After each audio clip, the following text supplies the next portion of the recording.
Bienvenidos a la clase de hoy, es física. La física es una de las ciencias naturales que estudia las propiedades y comportamientos de la energía, la materia, el tiempo, el espacio y las interacciones de ellos entre sí. Es la ciencia de los cambios reversibles de fenómenos naturales o la materia, específicamente cambios de movimiento y energía. En sus partes de física simple vemos que en nuestra vida cotidiana, por ejemplo, se usa la física en los equipos electrónicos, los cuales usan la electricidad para funcionar, o los medios de transporte que usan principios mecánicos para generar movimiento. También los equipos de comunicación que usan principios electromagnéticos para transportar voz y datos. Vamos a platicar un poco acerca de la clasificación de la física.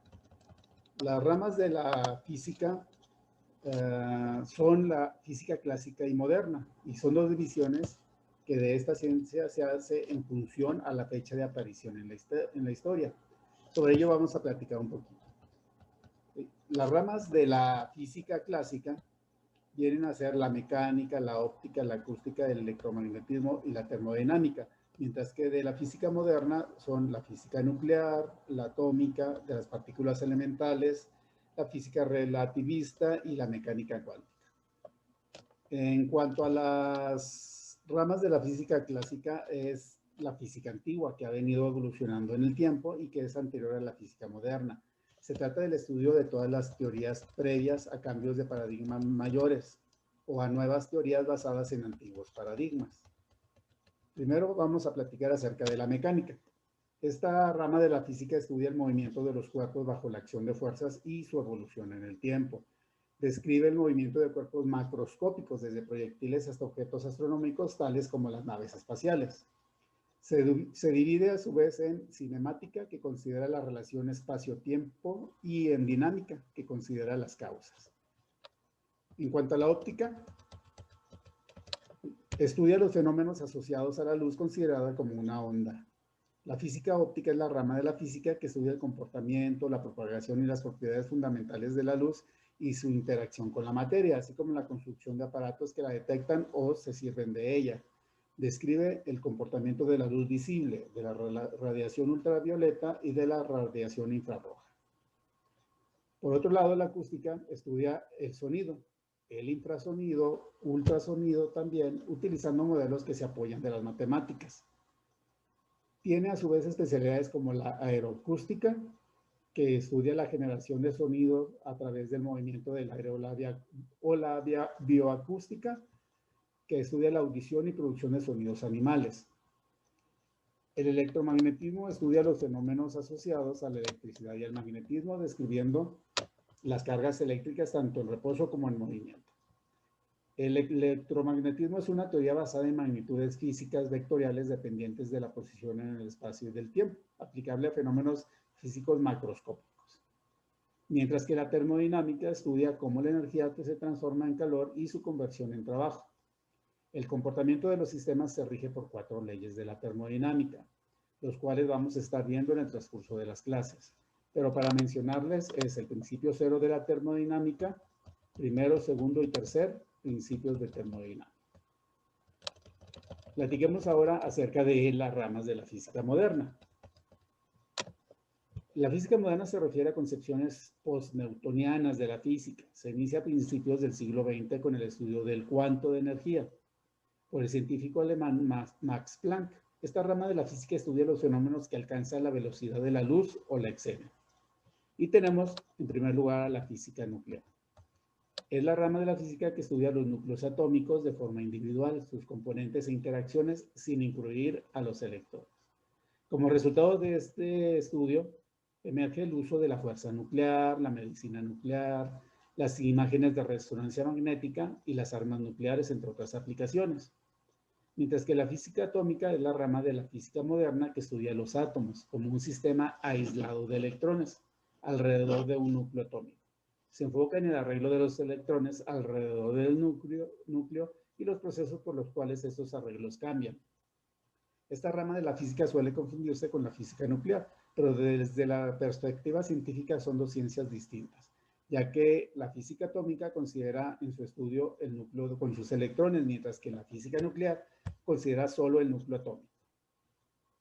La física de partículas estudia la materia en sus componentes fundamentales y las interacciones entre estos. La física molecular estudia las propiedades físicas de las moléculas, los lazos químicos entre los átomos, así como la dinámica molecular. La física de las partículas evoluciona a partir de la física nuclear y los dos campos están estrechamente relacionados en el campo de la enseñanza. Está la física relativista. Considerado como un modelo físico, describe el universo utilizando como referencia la velocidad de la luz en todas sus ecuaciones. Y la mecánica cuántica, que es la rama de la física moderna que describe un nuevo tipo de mecánica, en la cual puede explicar fenómenos a nivel subatómico, donde la mecánica clásica falla. Entonces, la mecánica cuántica ofrece el fundamento para el estudio de los fenómenos del átomo, su núcleo y de las partículas elementales. En la antigüedad, para medir utilizaban las partes del cuerpo humano, como la mano, el codo, los brazos, el palmo, la cuarta y hasta el pie, debido a que las unidades de medición no estaban totalmente prescritas para aquella época. En países de habla inglesa se tomaban estas medidas con base en el cuerpo del rey vigente. En nuestra época, en Estados Unidos, se utilizan la pulgada y el pie como unidades de medición. Vamos a ver qué significa medir. Es comparar una magnitud con otra de la misma especie, que de manera arbitraria convencional se toma como base, unidad o patrón de medida. Al medir siempre intervienen tres aspectos: lo que se mide, el aparato o instrumento de medición y las unidades de medida del sistema establecido. Anteriormente, las unidades de medida variaban de un país a otro, no existía un sistema unificado y esto limitaba la relación entre los países y el desarrollo global de las ciencias. Por tal motivo, en 1795 se llevó a cabo la Convención Mundial de las Ciencias en París, Francia, y se estableció un sistema universal de medidas llamado Sistema Métrico Decimal. El sistema métrico decimal se diseñó para que fuera neutral y universal, ¿sí? Lo más neutral posible para facilitar su adopción en la diversidad de países. Como otras unidades de la época se derivaban del largo pie de algún gobernador y frecuentemente cambiaban tras su sucesión, las nuevas unidades no habrían de depender de las circunstancias nacionales, locales o temporales. En cuanto a las repercusiones, pues los diseñadores desarrollaron definiciones de las unidades básicas, de forma que cualquier laboratorio equipado adecuadamente podría hacer sus modelos propios. Originalmente las unidades bases se habían derivado del largo de un segmento del meridiano terrestre y el peso de cierta cantidad de agua. Magnitud es todo aquello que puede ser medido, como el tiempo, la longitud, la masa, el área, el volumen, la densidad, la fuerza, etc.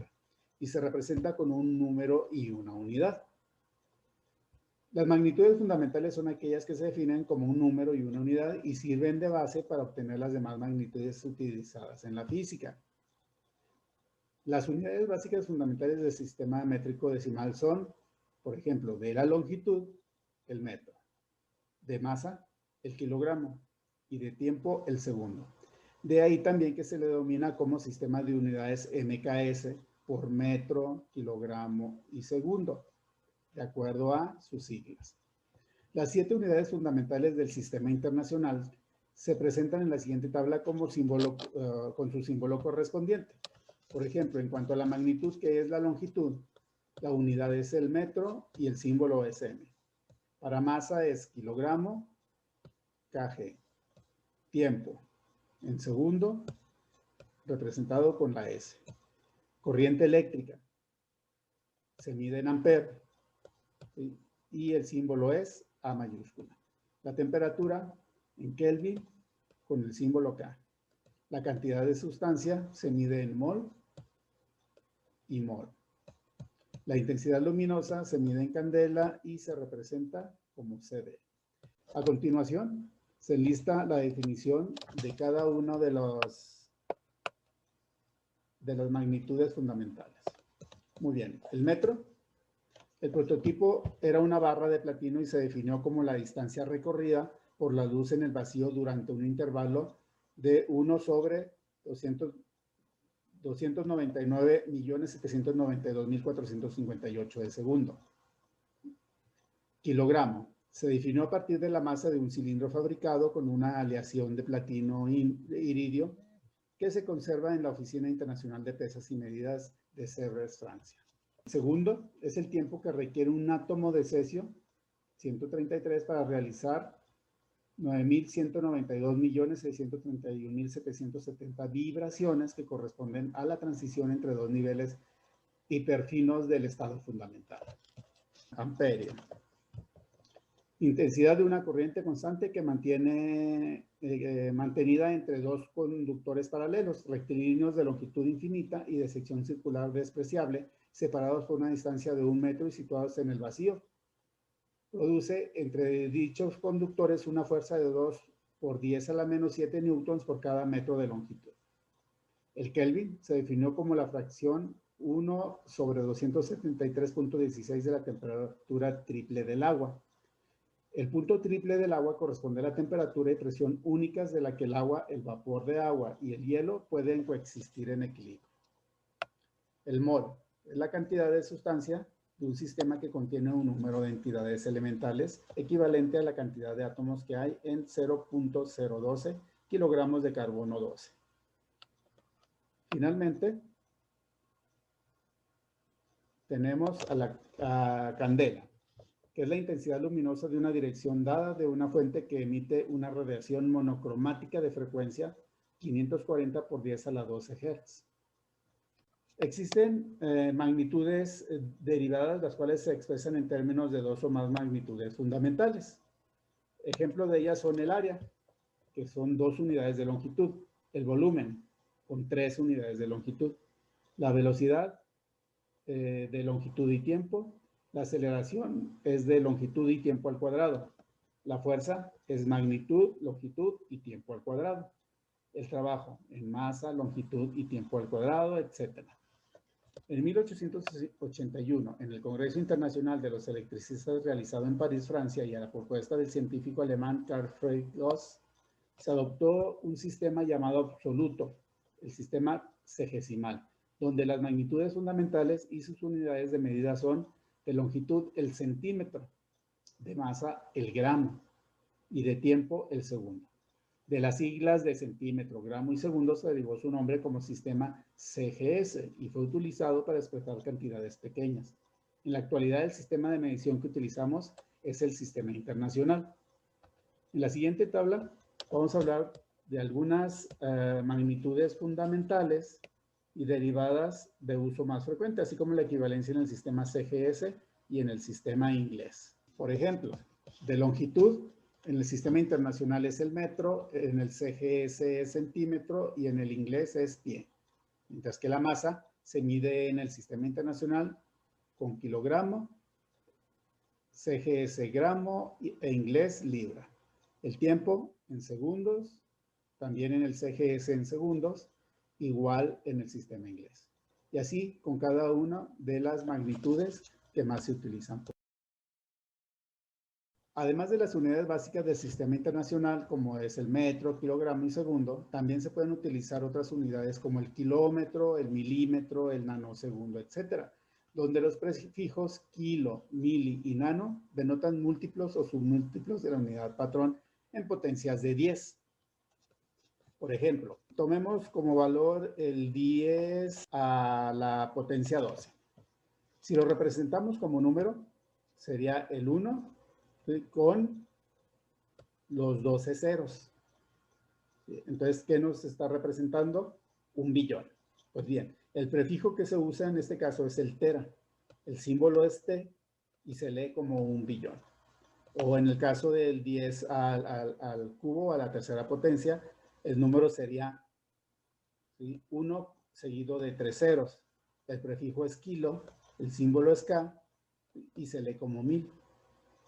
Así pues, nuestra base es el 10 a la potencia 0, donde el número es el 1, ¿sí? El prefijo es la unidad básica, el símbolo es el metro, el gramo o el segundo, ¿sí? Y se lee como 1.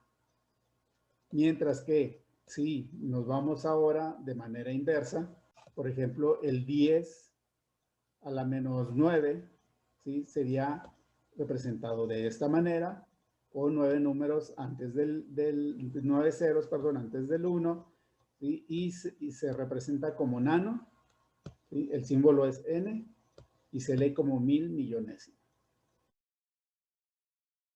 Cuando se resuelven problemas de física, a menudo las magnitudes de las cantidades están expresadas en diferentes unidades físicas. Por ejemplo, si en un problema la longitud de un objeto está expresada en metros y la queremos sumar con otra enunciada en kilómetros, para efectuar la operación es necesario que ambas cantidades estén expresadas en la misma unidad de medida, ya sea en metros o kilómetros. En matemáticas a este proceso se le conoce como conversión de unidades. Para empezar, te diré que las conversiones son muy importantes, ya que nos permite saber las equivalencias entre diferentes medidas. Vamos a ver unos ejercicios. Empezaremos con los fáciles hasta llegar a los más complicados. Nuestro primer ejemplo es este: convertir 4.5 metros a centímetros. Lo primero que tengo que hacer es poner mi columna de metros y de centímetros. Un metro es igual a 100 centímetros, pero yo quiero saber cuántos centímetros hay en 4.5 metros. Una vez que tengo mis datos agrupados, aplico la regla de 3 y esta se hace de la siguiente manera. Los datos que están en diagonal como 4.5 y 100 se multiplican y 4.5 por 100 me da como resultado 450. El dato que quedó solo, como en este caso el 1, divide y 450 entre 1 me da como resultado 450. Esto quiere decir que 4.5 metros es lo mismo que 450 centímetros. Facilísimo, ¿verdad? Vamos a ver otro ejemplo. Ahora me piden que convierta 129 centímetros a pulgadas. Hago mis columnas de pulgadas y de centímetros. Una pulgada tiene 2.54 centímetros, pero yo quiero saber cuántas pulgadas hay en 129 centímetros, así que aplico la regla de 3. ¿La recuerdas? Los datos que están en diagonal se multiplican, en este caso 129 y 1, y 129 por 1 es igual a 129, y el dato que quedó solo divide, en este caso 2.54, y 129 entre 2.54 es igual a 50.78. Esto quiere decir que 129 centímetros es lo mismo que 50.78 pulgadas. Regalado, ¿verdad? Ahora vamos a ver otro ejemplo. Me piden que convierta 85 pulgadas a centímetros. Hago mis columnas de pulgadas y de centímetros. Una pulgada es igual a 2.54 centímetros. Y yo quiero saber cuántos centímetros hay en 85 pulgadas. Así que aplico mi regla de 3. Los datos que están en diagonal se multiplican, en este caso 85 por 2.54. Al hacer la multiplicación me da como resultado 215.9. El número que quedó solo divide, o sea que es el 1. 215.9 entre 1 es igual a 215.9. Esto quiere decir que 85 pulgadas es lo mismo que 215.9 centímetros. Vamos a ver otro ejemplo. Ahora me piden que convierta 134 litros a galones. Hago mi columna de litros y de galones. Un galón es lo mismo que 3.78 litros. Yo quiero saber cuántos galones hay en 134 litros, así que aplico la regla de 3. Voy a multiplicar los números que están en diagonal. En este caso, 134 y 1. Al multiplicar 134 por 1 me da como resultado 134. Y esto se divide entre el número que me quedó solito, que es 3.78. Y 134 entre 3.78 me da como resultado 35.44. Esto quiere decir que 134 litros es lo mismo que 35.44 galones. Regalado, ¿verdad? Vamos a ver otro ejemplo. Aquí me piden que convierta 789 pesos a dólares. Cuando trabajes con dinero, tienes que revisar el tipo de cambio. En este caso, $1 al momento de hacer este video vale 19.5 pesos. Y yo quiero saber cuántos dólares hay en 789 pesos. Aplico mi regla de 3. Los datos que están en diagonal los multiplico y 789 por 1 me da como resultado 789. Y el número que quedó solito divide. En este caso 19.5. 789 entre 19.5 es igual a 40.46. Esto quiere decir que 40.46 dólares es lo mismo que 789 pesos. Vamos a ver nuestro último ejemplo. Ahora tengo que convertir 533 millas a kilómetros. Hago mis columnas de millas y de kilómetros, y una milla es igual a 1.609 kilómetros. Pero yo quiero saber cuántos kilómetros hay en 533 millas, así que aplico mi regla de 3 y multiplico los datos que están en diagonal. 533 por 1.609 es igual a 857.59. El número que quedó solo divide, en este caso es el número 1, y 857.59 entre 1 es igual a 857.59. Esto quiere decir que 533 millas es lo mismo que 857.59 kilómetros. Este también es llamado sistema FPS. Considera el peso como una cantidad física fundamental y la masa como una cantidad física derivada. Este sistema se utiliza actualmente en Estados Unidos, por lo que es muy común que la gente que emigra o viaja a Estados Unidos sufra un poco con el manejo de unidades, por lo que es conveniente utilizar factores de conversión al sistema internacional. En la tabla estamos viendo, ¿sí?, que, por ejemplo, en la magnitud, que es la longitud, la unidad de medida en el sistema inglés es la pulgada, el pie, la yarda o la milla. En equivalencia a la medida en el sistema internacional, por ejemplo, la pulgada es 0.02154 metros. Y en la medida en el CGS serían 2.54 centímetros. Recordemos que el CGS es para realizar medidas de cortas magnitudes. En el caso de la masa, tenemos a la libra y a la onza. Por ejemplo, la libra equivale a 0.454 kilogramos en el sistema internacional y a 454 gramos en el sistema CGS. Veamos un ejemplo de estas conversiones. A una persona que llega a un aeropuerto en Estados Unidos le cobran un sobrepeso en sus maletas, ya que su equipaje excedió en 25 libras del límite permitido. Esta persona tenía entendido que podía excederse 10 kilogramos. ¿Rebasó el límite? Muy bien. Aquí lo que vamos a hacer es lo siguiente. Vamos a hacer la relación entre libra y kilogramo, que es una libra, aquí lo tenemos, una libra es igual a 0.454 kilogramos. Muy bien, y realizamos la operación. Serían las 25 libras sobre 1 por los 0.454 kilogramos sobre una libra.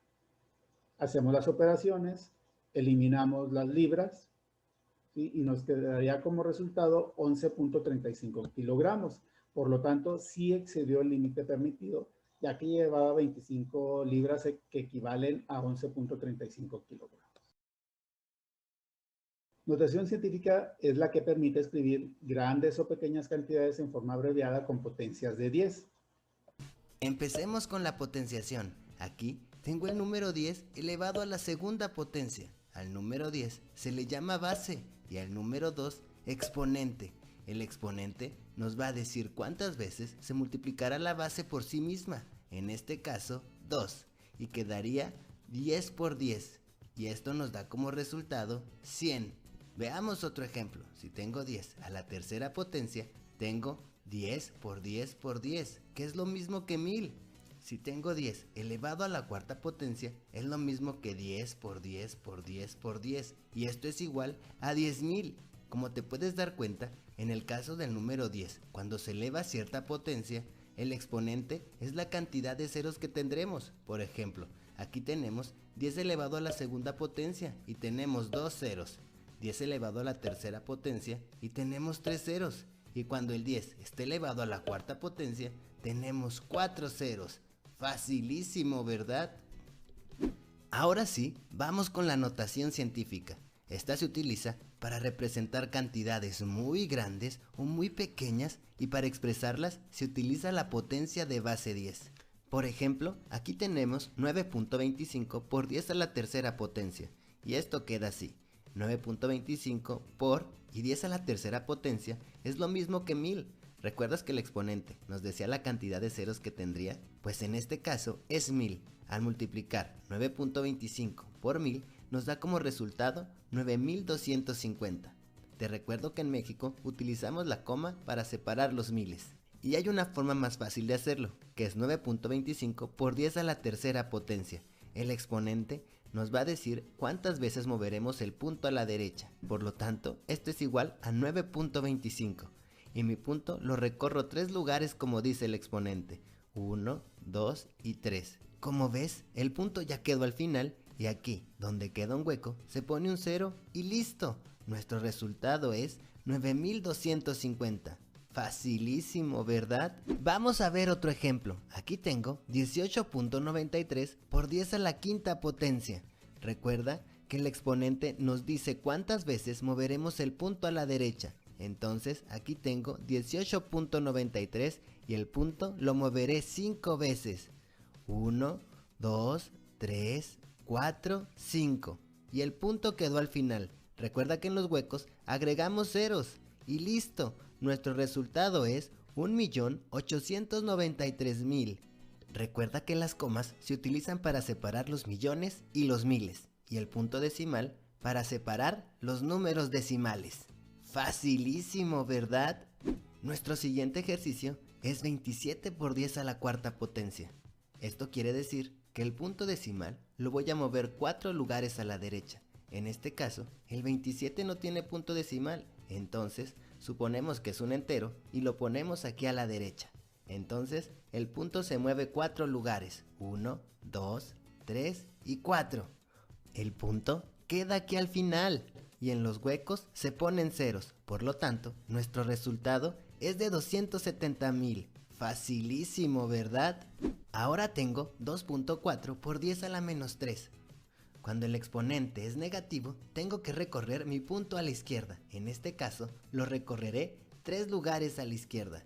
Tengo 2.4 y cuento 3 lugares. 1, 2 y 3. Aquí está el punto decimal y los huecos se rellenan con ceros. El resultado es .0024 o 24 diez milésimos. Regalado, ¿verdad? Vamos con nuestro último ejemplo. Ahora tengo 5.6 por 10 a la menos 5. Como el exponente es negativo, voy a recorrer el punto 5 lugares a la izquierda. Aquí tengo 5.6 y cuento 5 lugares. 1, 2, 3, 4, 5. Y aquí me queda el punto decimal. Y en los huecos pongo ceros, por lo tanto, este es mi resultado de 5.6 por 10 a la menos 5. El vector es la representación de una magnitud física que tiene un origen, magnitud, dirección y sentido. Se representa con la palabra mayúscula con una flecha encima. Una magnitud escalar es aquella que queda definida por un número y por la unidad. Por ejemplo, la masa, el tiempo, la magnitud, la longitud, la densidad, el potencial eléctrico, el área, el volumen, la temperatura. Y que se representan así. Por ejemplo, 58 kilogramos, 45 minutos, 1.65 metros, 1 gramos sobre centímetro, 120 volts, 25 metros, 3 litros, 8 grados centígrados, etc. Esas cantidades escalares obedecen las reglas de las operaciones aritméticas, como en el siguiente ejemplo. Sumar 8.5 metros y 6 metros. El resultado sería 14.5 metros. O restar 23 gramos menos 58 gramos. El resultado sería 35 gramos. Multiplicar 1.5 metros y 0.8 metros, la solución sería 1.2 metros cuadrados.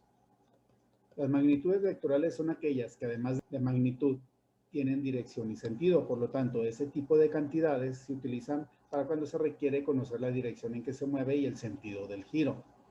Por ejemplo, el desplazamiento de un auto que viaja 590 kilómetros al norte o viajar en una motocicleta a una velocidad de 100 kilómetros por hora hacia Acapulco. O un objeto que cae debido a la aceleración de la gravedad a 9.81 metros sobre segundo al cuadrado. O levantar un objeto de 23 minutos. Si decimos que un auto está situado a 20 metros del centro de una ciudad y queremos conocer dónde se encuentra después de un determinado tiempo, la información es incompleta, ya que el auto pudo haber tomado infinidad de direcciones. Para saber su localización exacta debemos de conocer la magnitud del desplazamiento, ¿sí? Por ejemplo, 20 metros. La dirección del desplazamiento, por ejemplo, en línea recta formando un ángulo de 60 grados respecto de la horizontal. Y el sentido del desplazamiento, por ejemplo, hacia el sur o el este. Los vectores se pueden representar gráficamente como una flecha a una escala determinada. La longitud de la flecha representará la magnitud del vector. El ángulo respecto de la horizontal corresponderá a la dirección y la punta será el sentido. Para efectos prácticos se utiliza como sistema de referencia el plano cartesiano, el cual se estudia en matemáticas. Y platicaremos un poquito acerca de ello. El plano cartesiano está dividido en 4 partes llamadas cuadrantes, ¿sí? Que se enumeran de la siguiente manera. Los cuadrantes siempre van numerados en sentido contrario a las manecillas del reloj, comenzando con la parte superior derecha, que servirá de referencia para la dirección de la medida de ángulos. Entonces, este sería el primer cuadrante. El eje horizontal o eje de las abscisas es el eje de las X. Y el eje vertical es el eje de las ordenadas o Y. También es útil guiarnos con los puntos cardinales norte, sur, este y oeste indicados en el plano cartesiano. Por lo tanto, el primer cuadrante sería este, segundo cuadrante, tercer cuadrante y cuarto cuadrante. Los ejes pueden estar también orientados en otras direcciones, pero conservando siempre el principio de perpendicularidad entre ellos, es decir, formar siempre un ángulo de 90 grados. El absoluto es aquel en que todas las líneas de acción que lo forman se encuentran en el mismo plano. Los no coplanares, las líneas de acción se encuentran en diferentes planos. Está en 3 planos X, Y y Z. Las colineales, todas las líneas de acción que lo forman se encuentran sobre una misma línea de acción. O los sistemas concurrentes. Todas las líneas de acción que lo forman concurren en el mismo punto. Decimos que un cuerpo está en movimiento con respecto a otro cuando su posición respecto a ese cuerpo cambia con el transcurso del tiempo. Esta forma de definir el movimiento nos obliga a tomar siempre algún cuerpo como referencia con respecto al cual analizar el movimiento. Para eso definiremos lo que es movimiento. Es el cambio de posición en el espacio de un cuerpo de acuerdo con un observador.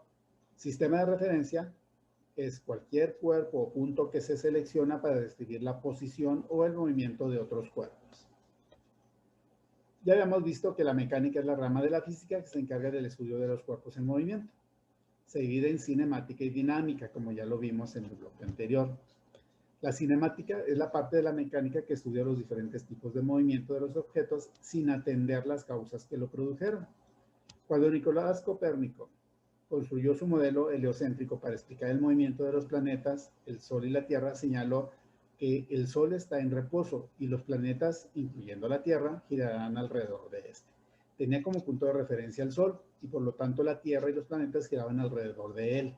Pero si su punto de referencia hubiera sido la Tierra, hubiera notado que el Sol gira alrededor de ella. Un elemento del movimiento es la trayectoria. La trayectoria de un cuerpo es una línea imaginaria que recorre el cuerpo durante su movimiento. La trayectoria se determina siempre respecto al sistema de referencia. Cuando la trayectoria es una línea recta, se dice que el movimiento es rectilíneo. Por ejemplo, en una carrera de 100 metros, los competidores corren en línea recta, cada uno por su carril hasta completar su recorrido. Cuando la trayectoria es un círculo, decimos que el movimiento es circular. Por ejemplo, si hacemos girar un objeto atado a una cuerda, se realiza un movimiento circular. La trayectoria de un cuerpo lanzado con un ángulo y desde una superficie horizontal es una parábola. Por ejemplo, en el fútbol, al realizar un tiro libre por encima de la barrera, hay que pegar el balón con cierta inclinación para que pueda pasar por encima de la barrera, haciendo el balón un movimiento parabólico. La Tierra, en su movimiento de traslación alrededor del Sol, describe una elipse y se llama movimiento elíptico. ¿Qué es el movimiento? Movimiento es el cambio de posición de un cuerpo en un tiempo determinado. Como podemos observar, en la figura hay 3 objetos en movimiento: un niño, un auto y un ave. Entonces, con cualquiera de los tres podemos tomar un sistema de referencias en cuanto a posición inicial y final en un lapso de tiempo X para poder estudiar ese movimiento. Otros dos conceptos importantes son la trayectoria y el desplazamiento. Trayectoria es el conjunto de puntos que sigue un cuerpo en movimiento. Entonces, la trayectoria, si lo vemos acá en el diagrama, viene dado por esta línea punteada en color morado. Y el desplazamiento es la distancia que existe entre la posición inicial y la posición final de un cuerpo, que es lo que está acá indicado en color verde. El desplazamiento siempre va a tener la forma de una línea recta, en tanto que la trayectoria no. La trayectoria van a ser, por ejemplo, todas las curvas, todas las vueltas que va a dar un móvil desde una posición inicial hasta una posición final. Veamos este ejemplo. Podemos observar que hay una persona en esta posición inicial que decide empezar a caminar 8 metros hacia el norte. Llegando a este punto, camina 12 metros hacia el este y finalmente termina su recorrido con 8 metros hacia el sur. Esta va a ser la posición final.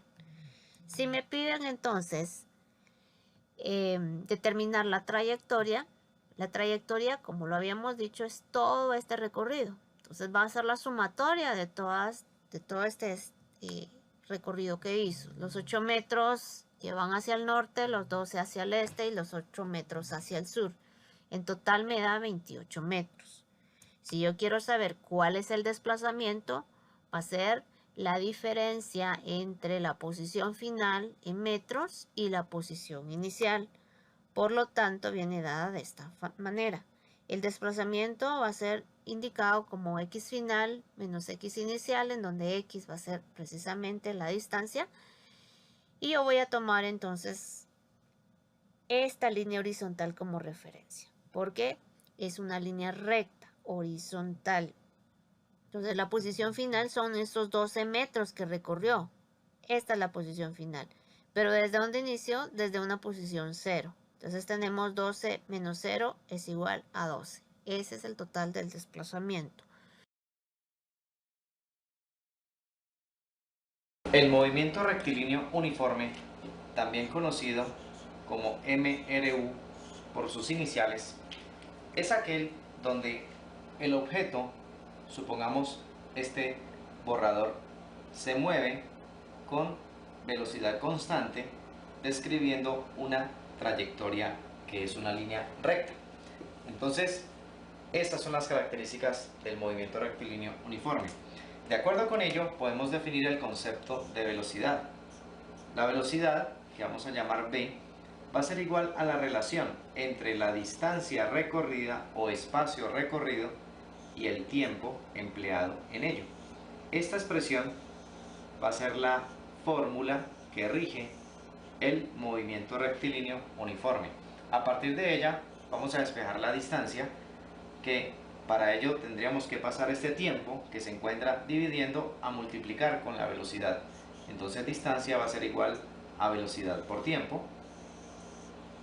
Y a su vez, de esta expresión de aquí despejaríamos el tiempo pasando la velocidad que se encuentra multiplicando a dividir al otro lado.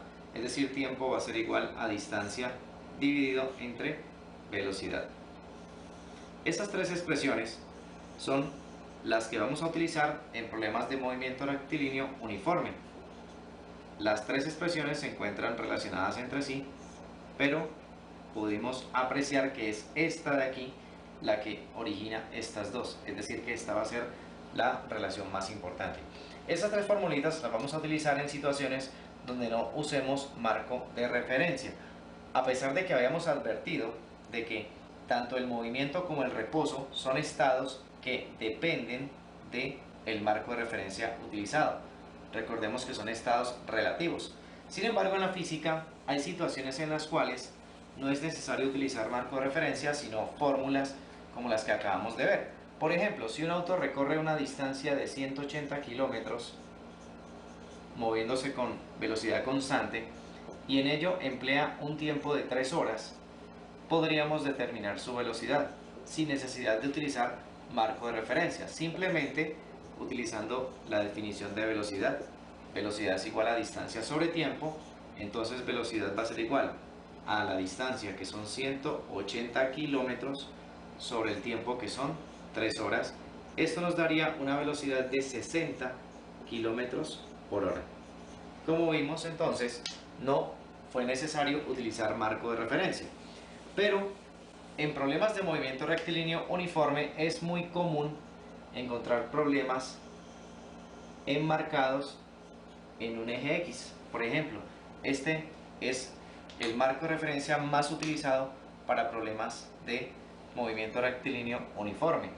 Por ejemplo, si tenemos una partícula que se mueve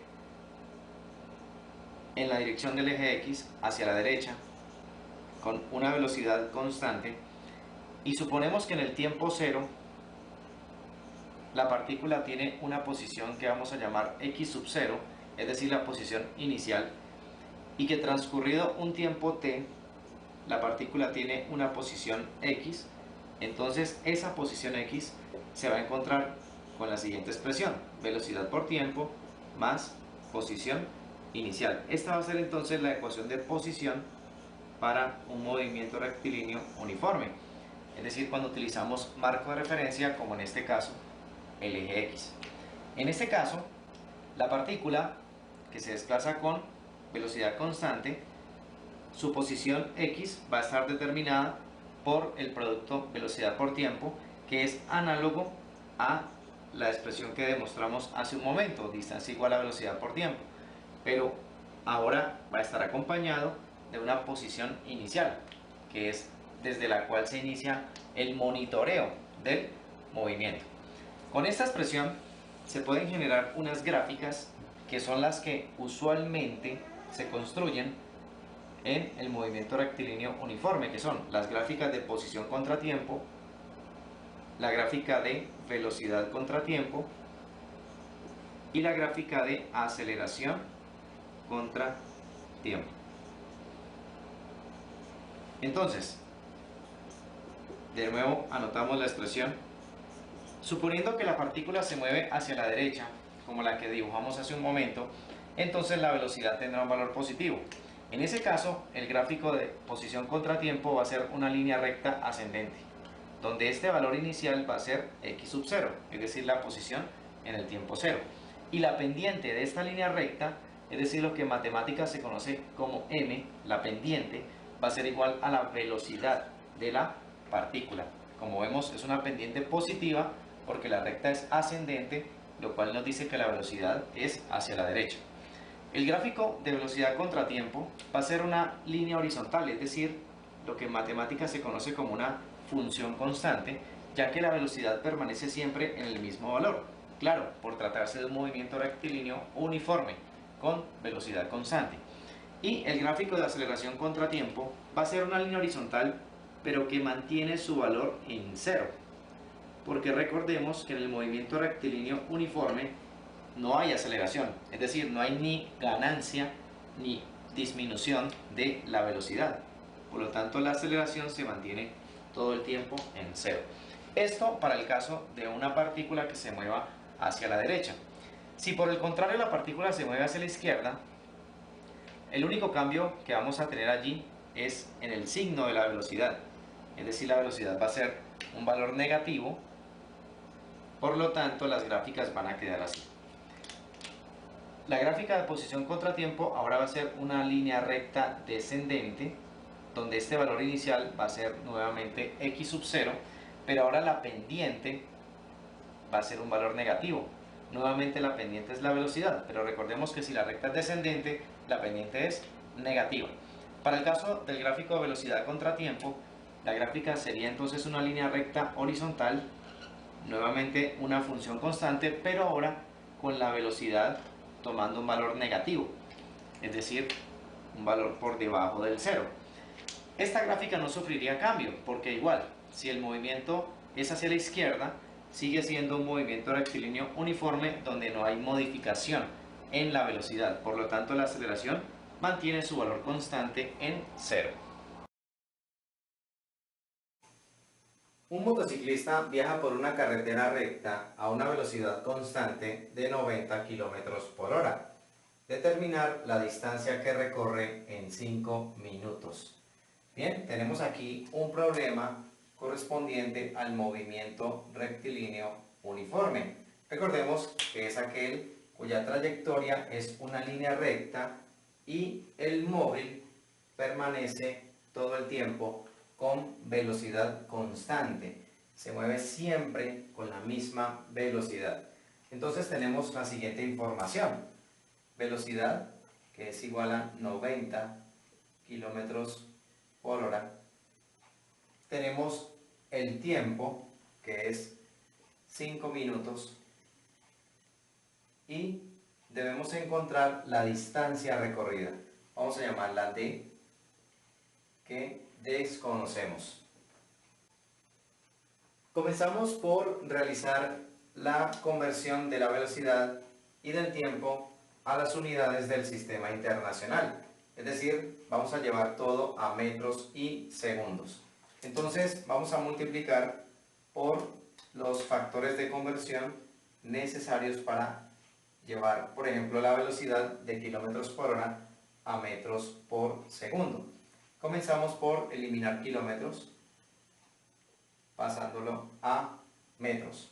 Sabemos que un kilómetro equivale a 1000 metros y de esta manera logramos simplificar o eliminar los kilómetros. Usamos otro factor de conversión para pasar de horas a segundos. Escribimos horas en el numerador, segundos en el denominador y sabemos que una hora equivale a 3600 segundos. De esta manera logramos eliminar horas con horas. Haciendo la multiplicación de los números, tenemos 90 por 1000, todo eso dividido entre 3600, eso nos da como resultado 25. Y las unidades que nos quedan son metros y segundos. Entonces, la velocidad del motociclista es 25 metros por segundo. Ahora vamos a realizar la conversión del tiempo, que se encuentra en minutos. Vamos a llevarlo a segundos. Entonces multiplicamos por el factor de conversión para pasar de minutos a segundos. Minutos abajo para que se cancele con minutos que tenemos arriba.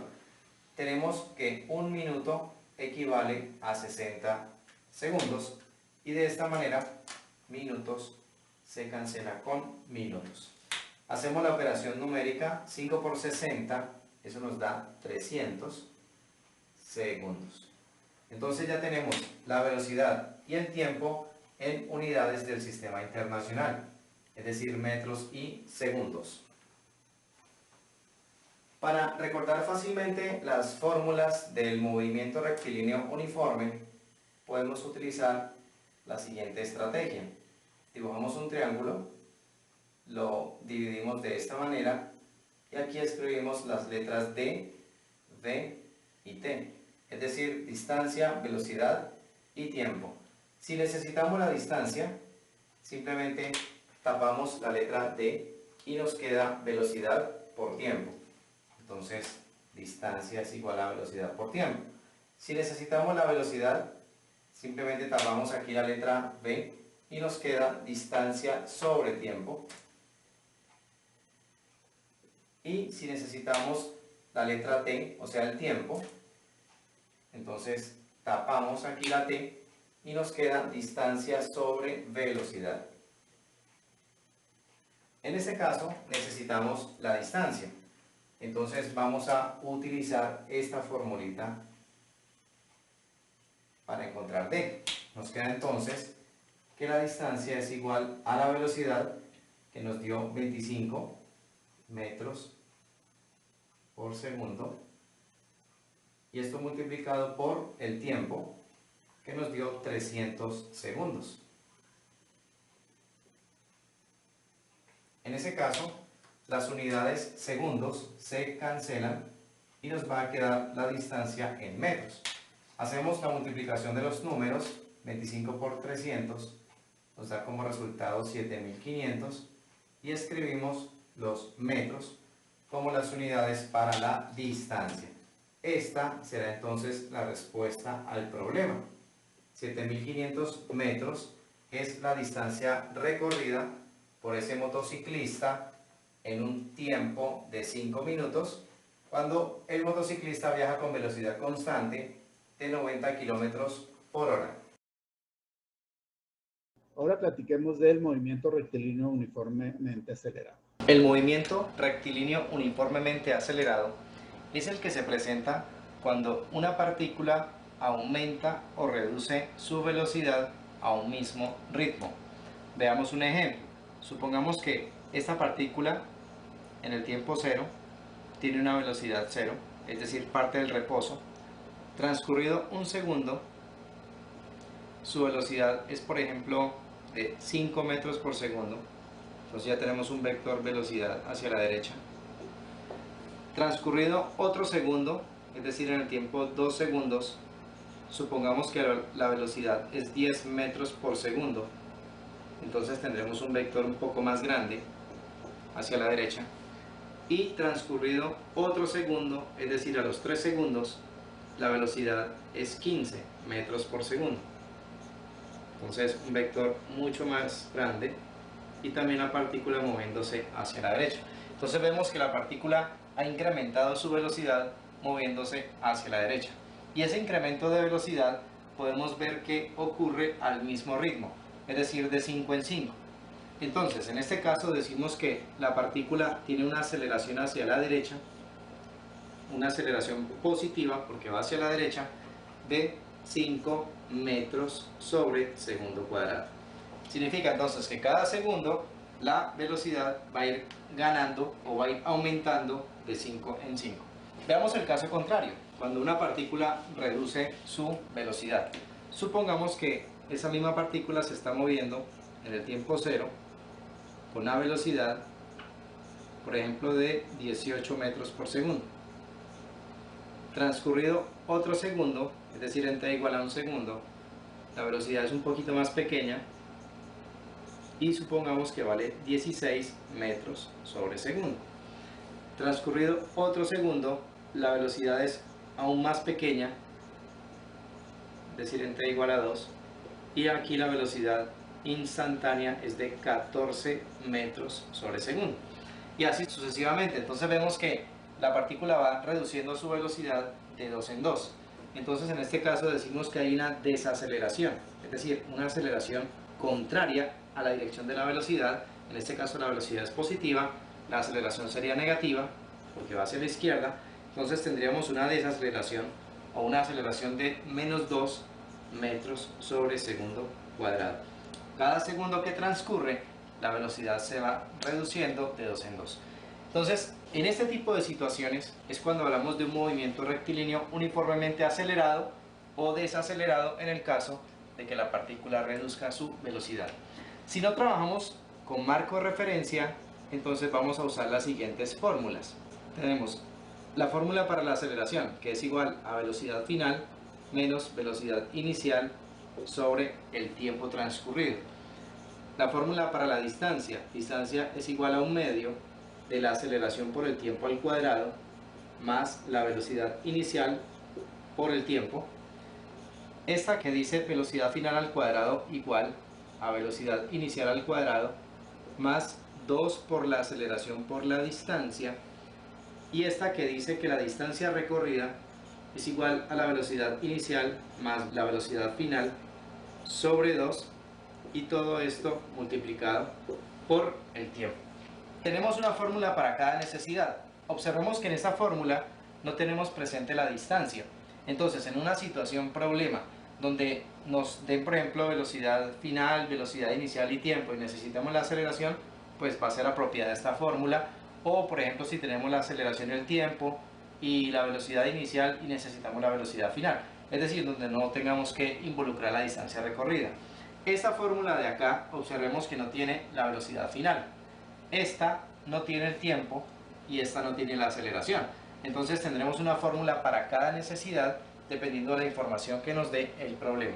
Cuando trabajamos con marco de referencia, es decir, por ejemplo, un movimiento enmarcado en el eje X, por ejemplo, un vehículo o una partícula que se mueve sobre el eje X, entonces debemos trabajar con ecuaciones cinemáticas, ya que esto nos facilita el trabajo. Entonces las ecuaciones cinemáticas para un movimiento rectilíneo uniformemente acelerado con marco de referencia al eje X son las siguientes. Son dos, la de posición y la de velocidad.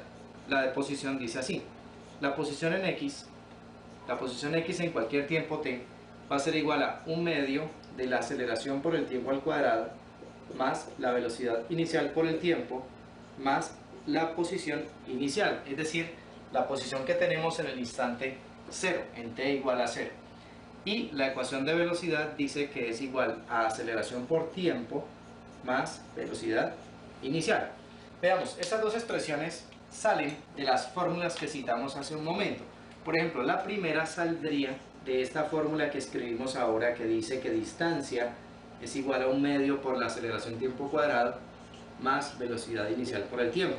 Observemos que esta expresión que tenemos acá la encontramos aquí.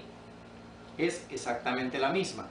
Lo que sucede es que ahorita no hablamos de una distancia recorrida, sino de una posición final de la partícula o del cuerpo, teniendo en cuenta que ha habido una posición inicial, ¿sí? O sea que la partícula ha iniciado su movimiento en un sitio específico del eje X, en el tiempo 0. Y la ecuación de velocidad saldría de esta expresión que también citamos hace un momento, que fue la primera fórmula, la que dijimos que era la de la aceleración. Si hacemos aquí poco a poco el despeje de la velocidad final, vamos a llegar a esta expresión. Veamos, si yo paso el tiempo que está dividiendo a multiplicar con la aceleración, me queda a por t igual a velocidad final menos velocidad inicial, y luego esta velocidad inicial que se encuentra restando pasaría a sumar al otro lado, y nos queda entonces la fórmula de la velocidad final. Esta velocidad es como la velocidad instantánea después de que ha transcurrido un tiempo t. Entonces, si quitamos esta f de acá y dejamos simplemente como velocidad, vemos que at más b sub 0 es la expresión que tenemos acá. Entonces, estas dos expresiones, que son las ecuaciones cinemáticas de un movimiento rectilíneo uniformemente acelerado, vemos que se desprenden de las fórmulas citadas anteriormente. Y, como decíamos, van a ser útiles en situaciones donde tengamos que enmarcar nuestro movimiento en el eje de las X. Un auto parte del reposo y moviéndose sobre una carretera recta alcanza una rapidez de 108 km por hora en 6 segundos. Si suponemos que el aumento de velocidad sucedió de manera uniforme, ¿cuál fue la aceleración del auto?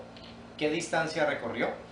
Entonces tenemos aquí una situación de un movimiento rectilíneo uniformemente acelerado, porque nos dicen que el aumento de la velocidad sucedió de manera uniforme, es decir, la ganancia de velocidad de 0 a 108 km por hora en los 6 segundos sucedió de manera uniforme, es decir, al mismo ritmo. Veamos qué información nos da el problema. Nos da la velocidad inicial, dice que parte del reposo, o sea que la velocidad inicial será 0. Nos da la velocidad final, 108 km por hora. Nos da el tiempo en el cual sucede ese cambio de velocidad, son 6 segundos, y nos preguntan por la aceleración del auto y la distancia recorrida en este intervalo de tiempo.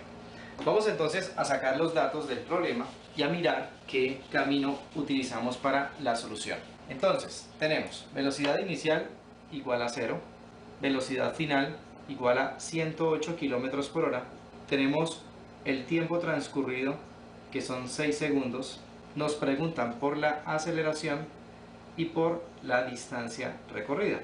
Para comenzar debemos convertir esta velocidad que está en kilómetros por hora preferiblemente a metros sobre segundo, que es la unidad acostumbrada para poder trabajar estos problemas. Entonces, inicialmente pasamos de kilómetros a metros. Recordemos que un kilómetro tiene 1000 metros. ¿Sí? Este es el factor de conversión para convertir de kilómetros a metros. De esta manera logramos cancelar kilómetros y agregamos otro factor de conversión para pasar de horas a segundos. Colocamos horas arriba, segundos abajo. Una hora tiene 3600 segundos.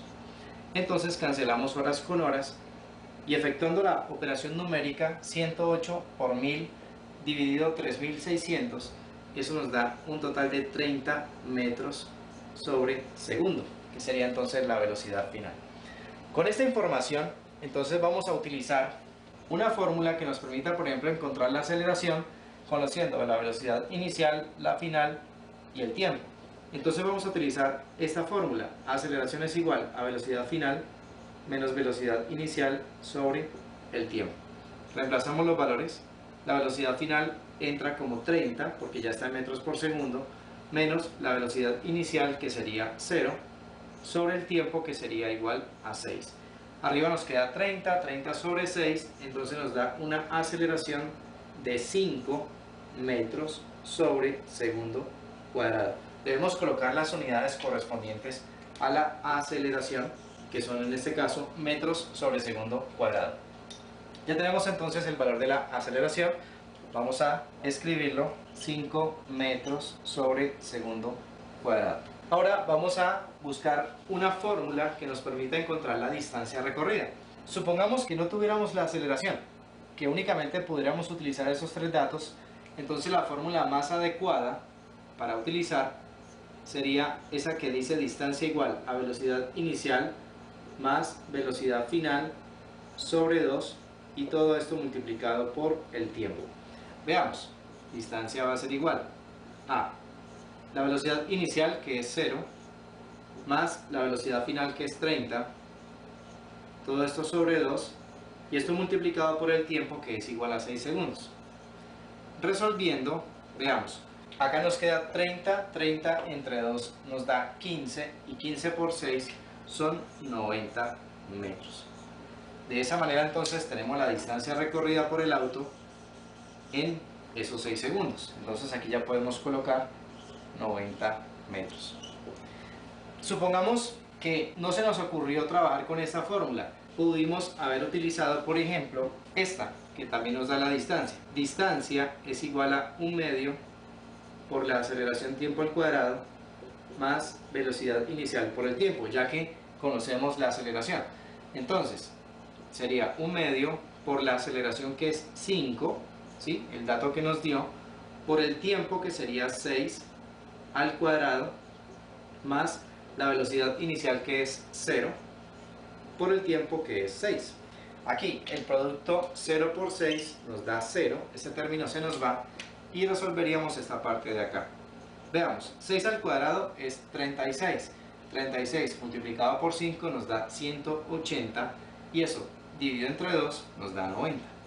Es decir, por aquí también hubiéramos llegado a la distancia de 90 metros que nos había dado por el camino anterior. Entonces, de esta manera hemos solucionado nuestro problema. El auto parte del reposo, en 6 segundos alcanza una velocidad de 30 metros por segundo, o sea 108 kilómetros por hora, es decir que tuvo una aceleración de 5 metros sobre segundo cuadrado y recorrió 90 metros. Aristóteles decía que los cuerpos más pesados caen primero que los ligeros, y Galileo Galilei decía que los cuerpos ligeros y pesados caen al mismo tiempo. Vamos a ver la caída libre y el lanzamiento vertical de cuerpos.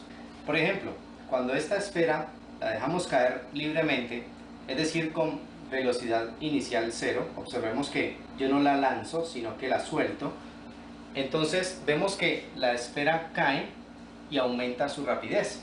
Ahora, si lanzamos la esfera hacia arriba, vemos que le estamos produciendo o le estamos imprimiendo una rapidez inicial hacia arriba. Entonces vemos que la rapidez disminuye hasta un punto, ¿sí?, hasta un punto en que la velocidad o la rapidez se convierte en 0 y luego inicia nuevamente la caída. Entonces, el fenómeno de caída libre y lanzamiento vertical de cuerpos corresponde a un caso particular del movimiento rectilíneo uniformemente acelerado, donde la aceleración que actúa o que gobierna el movimiento es la gravedad terrestre. La gravedad terrestre tiene un valor que cambia según el lugar de la Tierra, porque la Tierra tiene una forma un tanto achatada en los polos, un poco más robusta en el ecuador. Entonces, si estamos, por ejemplo, en el polo norte y si estamos en la línea ecuatorial, vamos a experimentar aceleraciones diferentes, es decir, una mayor atracción si estamos en el polo norte comparada con la que experimentaríamos si estamos parados, por ejemplo, sobre la línea ecuatorial. Eso se debe a la proximidad que existe entre un sitio y otro con relación al núcleo de la Tierra. el núcleo de la Tierra es el que atrae los cuerpos que están cerca de su superficie. Entonces, por encontrarse más cerca a este punto que este del núcleo terrestre, entonces aquí es más fuerte la atracción gravitacional. Esa atracción gravitacional es la aceleración de la gravedad y es la responsable de que los cuerpos caigan. Como decía, la gravedad cambia según el lugar de la Tierra donde nos encontremos, pero para efectos de facilitar nuestros cálculos matemáticos vamos a trabajar con 10 metros sobre segundo cuadrado. En algunos lugares la gravedad es de 9.85, en otros lugares es de 9.79, en fin, pero no vamos a complicarnos aquí y vamos a trabajar con un valor redondeado a 10 metros sobre segundo cuadrado. La gravedad es un vector por tratarse de una aceleración. ¿Sí? Recordemos que la aceleración es un vector y en este caso está dirigido todo el tiempo hacia abajo. Entonces, siempre tenemos que asociar el valor de la gravedad con un signo debido a la dirección de ese vector. Entonces, como va a estar dirigido hacia abajo, la gravedad la vamos a tomar siempre con signo negativo. Veamos entonces las situaciones que se pueden presentar en este caso particular de movimiento rectilíneo uniformemente acelerado. Cuando es caída libre, como veíamos ahorita con la esfera, tenemos velocidad inicial igual a 0. Entonces, cada vez que va transcurriendo el tiempo, la esfera va a ir recorriendo espacios mayores. Claro, porque es un movimiento acelerado, donde entonces tendremos que la velocidad va a ir aumentando a razón de 10 metros por segundo cuadrado. Entonces, por ejemplo, si estos son instantes de tiempo, t igual a 1 segundo, t igual a 2 segundos, t igual a 3 segundos, obviamente aquí sería t igual a 0 el momento en que soltamos el objeto. Entonces, la velocidad en este instante tendría un valor de 10 metros sobre segundo. Si recordemos que la aceleración, en este caso la gravedad, que es de 10 metros por segundo cuadrado, nos dice que cada vez que va cayendo el objeto, su rapidez se va a ir incrementando de 10 en 10. Entonces, transcurrido un segundo, la rapidez es de 10 metros por segundo. A los 2 segundos, entonces será de 20 metros por segundo. A los 3 segundos será de 30 metros sobre segundo y así sucesivamente. Ese es el caso entonces de la caída libre, ¿sí? Cuando la velocidad inicial es igual a 0. Veamos el caso de un lanzamiento vertical hacia abajo. Entonces, el objeto, obviamente, en el tiempo 0 ya tiene una velocidad hacia abajo, que ya no va a ser 0. Entonces, vamos a dibujarlo en diferentes instantes del movimiento, por ejemplo hasta acá. Entonces, supongamos que aquí es el tiempo 0, aquí el tiempo es 1 segundo, tiempo igual a 2 segundos, tiempo igual a 3 segundos. Entonces, si tenemos lanzamiento vertical hacia abajo, por ejemplo, supongamos que la velocidad inicial, o sea, la velocidad del tiempo 0 es, por ejemplo, supongamos que sea 5 metros por segundo. Entonces, hemos lanzado el cuerpo hacia abajo, transcurrido un segundo, la velocidad tendrá un valor de 15 metros por segundo, ¿sí? Porque en ese segundo que transcurrió, la velocidad se incrementa en 10 metros por segundo, debido a la acción de la gravedad. En el siguiente segundo, la velocidad entonces aumenta otros 10. Tendremos entonces un valor de 25 metros sobre segundo. Y en el siguiente segundo, el vector velocidad tendrá un valor de 35 metros sobre segundo y así sucesivamente a medida que va cayendo. Y la otra situación que vamos a encontrar es cuando el cuerpo se lanza hacia arriba. Entonces, el lanzamiento hacia arriba, como vimos al comienzo con la esfera, vemos que el cuerpo cada vez va reduciendo su velocidad hasta un punto en que se detiene y obviamente ahí empieza nuevamente a caer. Entonces, supongamos que aquí el tiempo sea 0, aquí el tiempo es 1, aquí el tiempo es 2, aquí el tiempo es 3, 4 y aquí el tiempo sea 5. Entonces, supongamos una velocidad inicial, por ejemplo, de 50 metros por segundo. Entonces, a medida que va subiendo, como la gravedad actúa hacia abajo, es negativa, entonces le va quitando de 10 en 10 a la velocidad. Entonces, en el primer segundo la velocidad tendrá un valor de 40 metros por segundo, aquí tendrá un valor de 30 metros por segundo, aquí será 20, aquí será 10 chiquitica y acá será 0. Entonces, en este punto la velocidad desaparece, se convierte en 0, se le termina, digamos, la rapidez al objeto y por eso es que inicia nuevamente la caída. Entonces vemos cómo la gravedad hace su efecto, en este caso quitándole velocidad al cuerpo que va en ascenso. Entonces, para cualquiera de estas tres situaciones, nosotros vamos a trabajar con un marco de referencia que va a ser el eje Y o la letra Y. Y el eje Y se coloca como una especie de regla al lado del movimiento. Entonces, podemos colocar el 0 donde queramos. Normalmente el eje Y lo vamos a tener graduado en metros. El 0 uno lo puede colocar donde quiera, pero preferiblemente se coloca en el punto más bajo del movimiento para facilitar el hecho de que nuestras posiciones todo el tiempo sean valores positivos. Como decía, tenemos total libertad de colocar el 0 donde queramos. Si lanzamos un cuerpo hacia arriba, podríamos colocar el 0 acá, el cuerpo llegaría hasta este punto y esta sería su altura máxima, por ejemplo. Pero si queremos, podríamos colocar el 0 por acá e igual hacer el lanzamiento desde acá hacia arriba, digamos hasta este punto. En ese caso, la posición inicial sería un valor negativo y la que alcanza aquí, la posición máxima, pues también sería un valor negativo. Eso tenemos total libertad, pero obviamente para efectos de hacerlo más sencillo, entonces coloquemos el 0 en el punto más bajo del movimiento. Vamos a trabajar entonces para cualquier situación de caída libre o lanzamiento vertical de cuerpos. Vamos a trabajar con ecuaciones cinemáticas. Recordemos que son aquellas que nos describen la posición y la velocidad del cuerpo en cualquier instante t. Entonces la de posición va a ser la siguiente: y es igual a menos un medio de la gravedad por el tiempo al cuadrado más la velocidad inicial en y por el tiempo más y sub 0, la posición inicial, es decir, en el tiempo 0.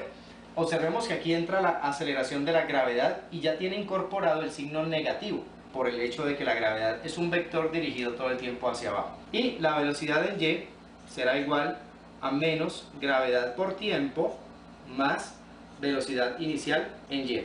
Si observamos, estas ecuaciones cinemáticas son análogas a las que habíamos enunciado en un video anterior para lo que era el movimiento rectilíneo uniformemente acelerado. Si recordamos, decía x es igual a un medio de aceleración tiempo cuadrado más velocidad inicial por tiempo más posición inicial x sub 0. Vemos que es exactamente la misma expresión, pero ahora hemos cambiado nuestro marco de referencia, ya no es el eje x, nuestro sitio de trabajo, sino que va a ser el eje y la aceleración se ha convertido en la gravedad terrestre. Asimismo, la de velocidad decía aceleración por tiempo más velocidad inicial. Vemos que es esta misma de acá, entonces también hemos volteado nuestro marco de referencia porque ahora se trata de un movimiento vertical. Entonces, resumiendo, para cualquier situación de movimiento vertical nos vamos a defender, vamos a trabajar con estas dos ecuaciones. Con esto podemos trabajar cualquier situación de movimiento de caída libre, de lanzamiento hacia arriba, de lanzamiento hacia abajo, y veremos que es muy sencillo. Con eso terminamos la clase del día de hoy. Agradezco su atención y los espero en nuestro siguiente video de física.